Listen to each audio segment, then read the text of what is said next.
నీకు ఏం చేయాలో ఏమీ తోచకపోతే ఒక్కటి చేయి, మోకరించాడు. ఏం చేయను ప్రభు, if you have no clue, ఏం చేయాలో అర్థం అవట్లేదండి. కొన్నిసార్లు అందరూ మన చుట్టూ మంచిగా ఉన్నట్లుంటారు, వారి ఉద్దేశాలు ఏంటో మనకు తెలియదు.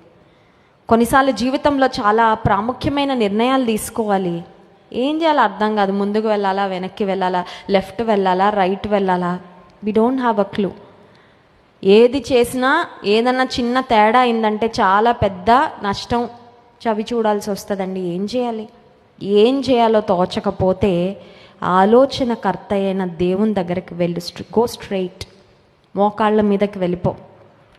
అందుకే ఒక దైవజనుడు అంటాడు, the shortest distance between the problem and the solution is the distance between your knees and floor అని.